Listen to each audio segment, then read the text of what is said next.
My friends, we live in an age where every sound, every image, every idea competes for our attention. Many today say they are unmotivated. They feel empty, sluggish, unable to act. But I tell you, it is not that you lack motivation. It is that you are drowning in stimulation. When the mind is flooded with endless noise, it no longer hears its own voice. And when we no longer hear ourselves, we mistake exhaustion for laziness and distraction for despair. In my work, I found that man can endure almost any how if he has a why, but the why is not given by scrolling, by endless choices, or by superficial pleasures.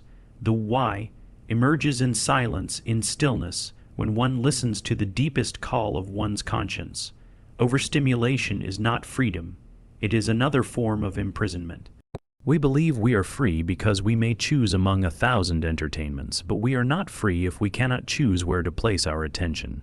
Motivation does not grow from novelty, it grows from meaning. The question then is not, how do I motivate myself, but rather, what is worth my effort? What task, what responsibility, what person is worthy of my strength? The paradox is this: the less we chase stimulation, the more alive we become. True energy arises not from more inputs, but from greater clarity. So do not despair when you feel unmotivated.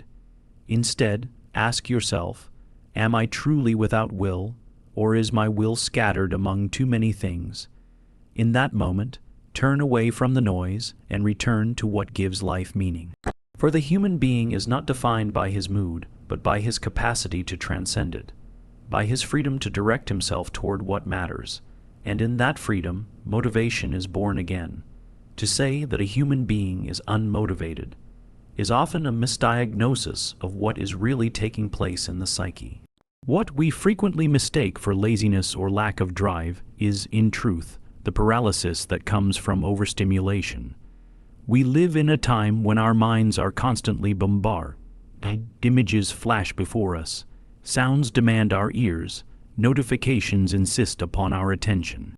Every moment, something outside of us is asking to be seen, heard, or consumed. The nervous system, which once evolved to pay attention to a few essential signals in the environment, is now assaulted by hundreds, even thousands, of signals each day. In such an atmosphere, it is not surprising that a person collapses inward, not because he does not want to act, but because he has been stripped of the silence in which true desire and direction are formed. Imagine a river. When it flows steadily, it has power. It can turn a mill, nourish a field, carry a boat. But when it is split into 1,000 little trickles, it cannot move anything. So it is with our attention. A person does not lack energy, but rather, that energy is scattered in too many directions. One moment it is captured by an advertisement, the next by a flashing message, then by the infinite scroll of images that promise meaning but offer only momentary stimulation. At the end of such a day, a person feels exhausted yet strangely unfulfilled. They say, "I am not motivated," but the truth is that their motivation has been siphoned away, drop by drop, by the endless distractions that leave no room for inner clarity. The tragedy lies in the fact that we confuse this overstimulated exhaustion with some flaw in our character. We call ourselves lazy, weak, or unambitious, but this is not only untrue, it is dangerous. For the more we label ourselves in this way, the more we begin to believe that our inner fire is gone. In reality, it is not gone. It is merely buried under layers of noise. The will to act, the drive to create, and the energy to live meaningfully all still exist within us, but they cannot be heard over the roar of constant stimulation. Consider how different the inner life feels when one steps away from the noise. In solitude, in a walk through nature, or even in a few quiet minutes of reflection, what seemed like lack of motivation quickly reveals itself as something else entirely. Ideas begin to surface, clarity begins to form, and the will reawakens. The human spirit is not designed to be endlessly distracted. It is designed to find orientation in silence, to locate a deeper why. and from that why to summon the energy needed for the how. So when we encounter the feeling of being unmotivated, we must pause before condemning ourselves.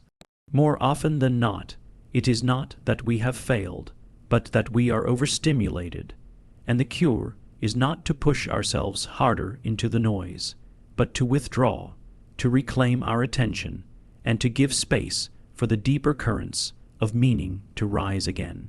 Motivation is not absent. It is waiting beneath the static, longing to be heard. Freedom is often misunderstood. Many believe that freedom means the ability to have countless choices, to be exposed to endless options, to never be denied a single path. But true freedom is not found in the number of options before us. It is found in the power to direct our attention with intention.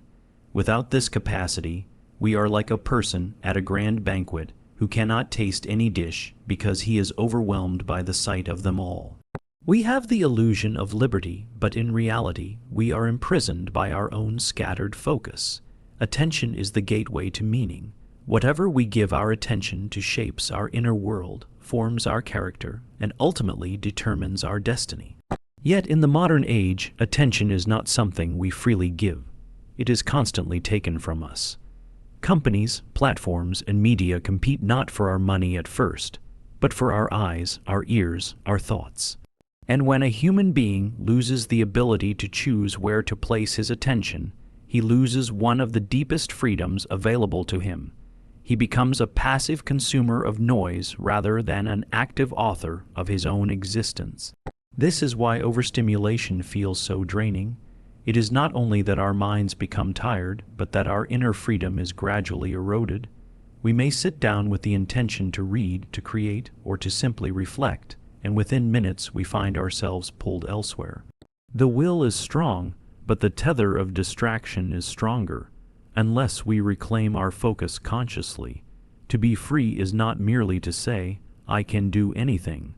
To be free is to say, I choose this, and I will remain with it, even when the other options shout for my attention. History has shown that even in the most oppressive circumstances, a person can maintain freedom if he can govern his inner world. Viktor Frankl himself spoke of this. The last of the human freedoms is the ability to choose one's attitude, to direct one's spirit, even in suffering. In our world today, the chains are not as visible, but they are no less real. They come in the form of overstimulation, distraction, and the theft of attention. Yet the principle remains. We are free when we consciously decide where to place the gaze of our minds. So it is not the abundance of choice that makes us free, but the discipline of choice.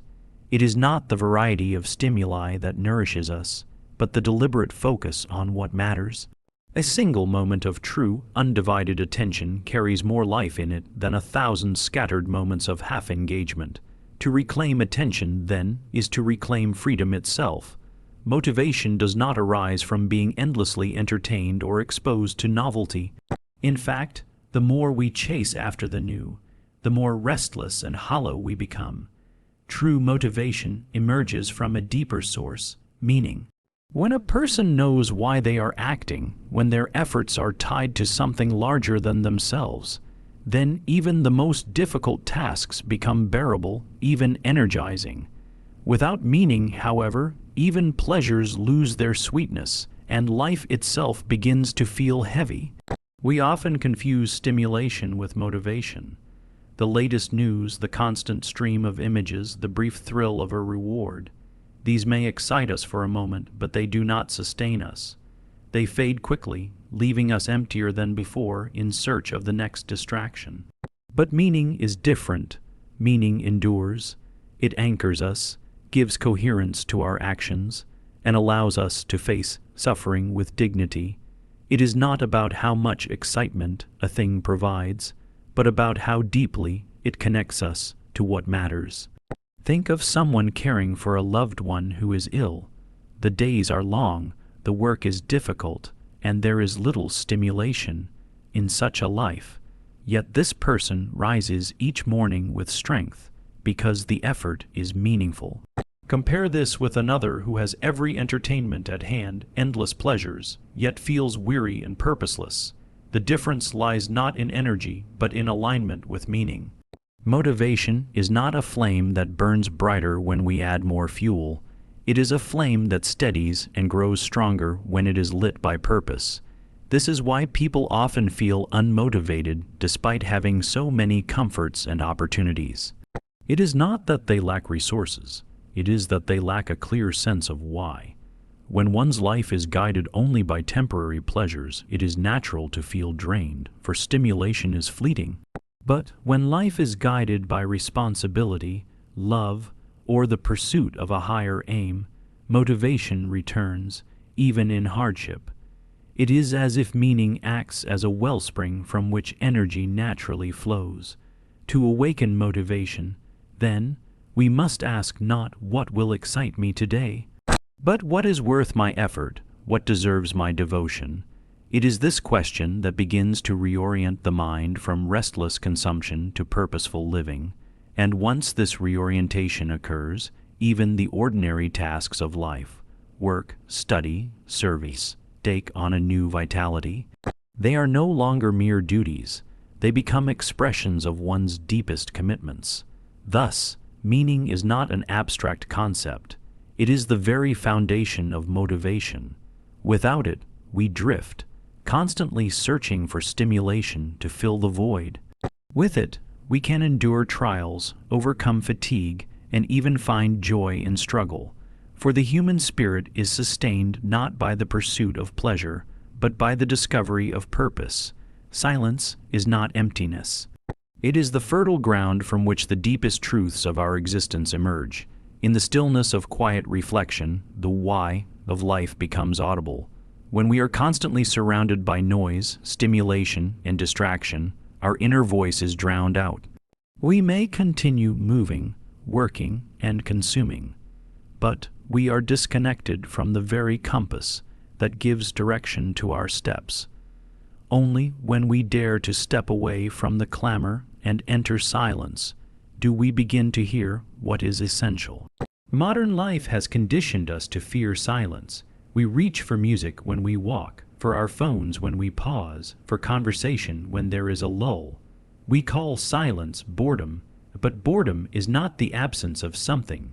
It is the first stirring of an encounter with ourselves. In that encounter, we are confronted by questions: who am I? What do I truly desire? What am I living for? These are not comfortable questions, and perhaps that is why so many prefer constant noise, for noise protects us from facing them. Yet without facing them, life remains shallow and motivation slips away. It is in silence that conscience speaks. Conscience is not the voice of the world. It is the inner call that directs each person uniquely. What gives meaning to one may not give meaning to another, but each of us has a path that demands to be discovered. This path does not reveal itself in distraction or overstimulation. It reveals itself when the noise subsides. A single hour of deep silence can awaken more clarity than weeks of restless activity. Great works, profound insights, and acts of courage have always been born out of moments of quiet. The thinker withdraws into solitude and returns with an idea that reshapes culture. The artist embraces stillness and discovers a vision that moves generations. Even in times of suffering, silence can be a refuge where one gathers strength, where the fragmented self becomes whole again. Silence does not weaken us. It fortifies us by reconnecting us to the source of meaning. This is why overstimulated minds often feel unmotivated. They have lost contact with the wellspring that silence provides. They live in an echo chamber of noise, but they no longer hear their own hearts.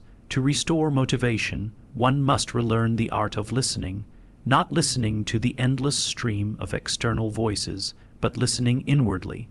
And in that listening, one discovers again the why that fuels life. When we allow silence into our lives, we give ourselves the chance to align action with purpose. From this alignment, energy flows naturally. Silence is not a withdrawal from life. It is a return to the center of life. And when we return to that center, what once felt heavy becomes lighter, what once felt meaningless becomes meaningful, and what once felt like apathy transforms into quiet determination. Overstimulation does not merely distract the mind, it exhausts the will. Each demand on our attention, each new piece of information, each flashing image or message pulls at us like a small weight. One or two such weights are light, but when hundreds are placed upon us daily, we begin to sink beneath them.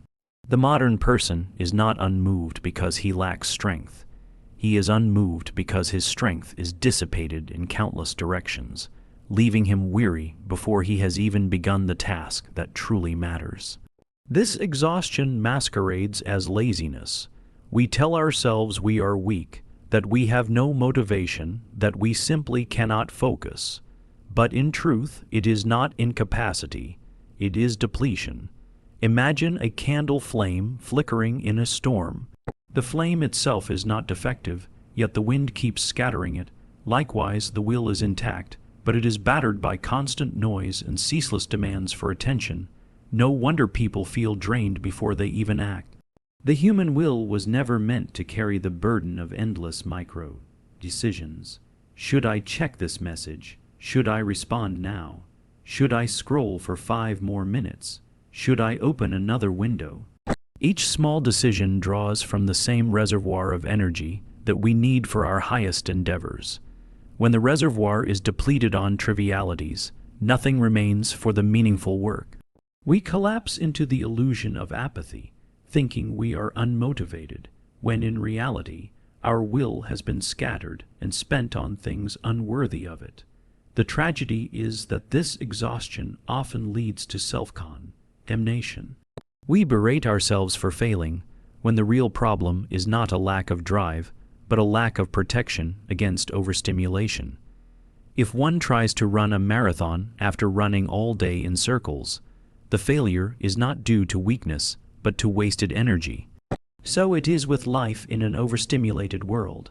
Restoring motivation, then, requires not more stimulation, but less. It requires guarding the will from being consumed by the trivial, so that it may be directed toward the essential. This means intentionally withdrawing from the constant stream of noise, limiting the distractions that sap energy, and reclaiming the capacity to choose where effort is invested. The paradox is that by doing less, we become capable of more, because the energy that was once scattered is gathered again into focused strength. Overstimulation will always whisper that we are lazy, that we lack discipline. But this is a lie. Beneath the fatigue, the will is alive and waiting. What is required is not self-condemnation, but conservation of attention, so that energy can be devoted to what matters most. In this way, the exhaustion of overstimulation is transformed into the vitality of purpose. Motivation is not something to be hunted like a rare animal. It is not hiding out there in the world, waiting to be captured in the next book, the next video, or the next burst of inspiration. Motivation arises naturally when life is aligned with meaning. When a person knows why they are doing something, they do not need to force themselves to act. The energy appears as if summoned from within. The struggle to get motivated often exists only because we are attempting to act without connection to a deeper purpose.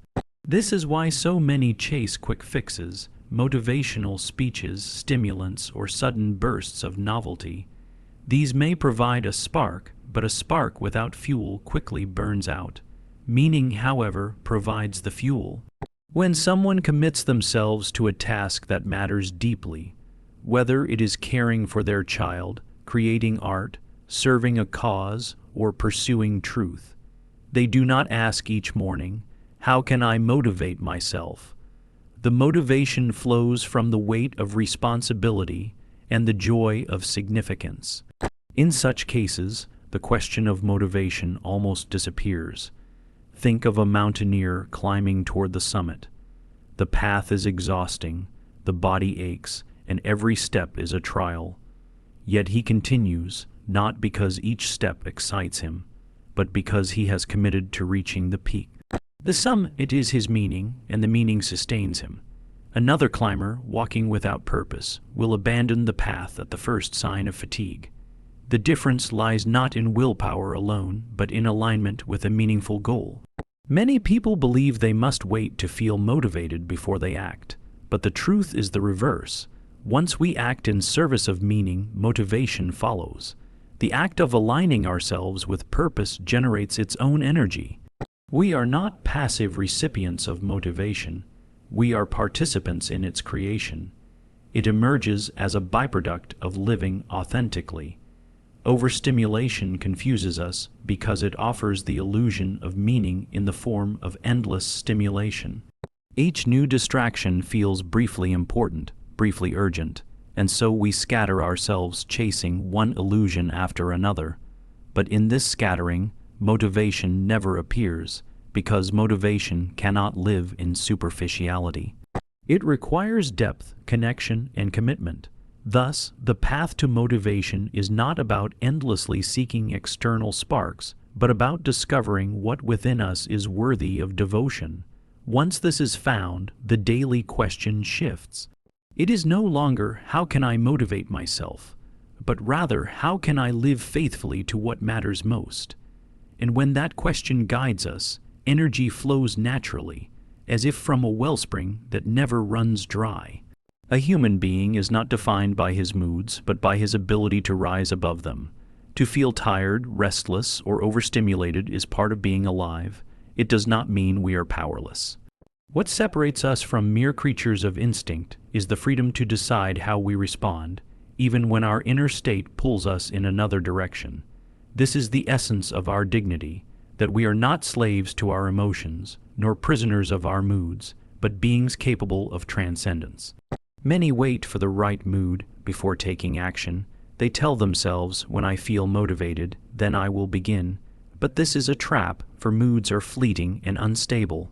If we make our lives dependent on how we feel in a given moment, we will remain forever suspended, tossed about like leaves in the wind.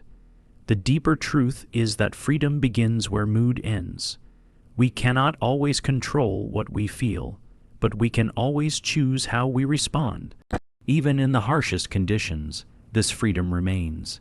Viktor Frankl observed that in the most dehumanizing circumstances, some people collapsed into despair, while others managed to uphold their humanity. The difference was not external. It lay in the decision to transcend the mood of suffering and affirm meaning despite it. This choice is available in every human life, whether in great trials or in the quiet struggles of daily overstimulation. To transcend a mood does not mean to deny it. Fatigue, boredom, and distraction are real, and to acknowledge them is honest. But acknowledgement is not the same as surrender. One may say, I feel weary, and yet still choose to act with purpose. One may say, I feel restless, and yet still choose to remain with the task. In this way, freedom expresses itself not in the absence of mood, but in the decision to act beyond mood. It is often at the very moment when we least feel like moving forward that the choice becomes most powerful. Each time we direct ourselves toward meaning despite our mood, we strengthen our capacity for freedom. And over time, this freedom builds a deeper sense of identity, an identity no longer dependent on feelings, but grounded in values, purpose, and will. Thus, the path out of overstimulation and apathy is not to wait for the return of pleasant feelings. It is to remember that within us lies the ability to choose, regardless of how we feel, and in making that choice, again and again, we discover that moods pass, but meaning endures. And from that endurance, motivation is reborn.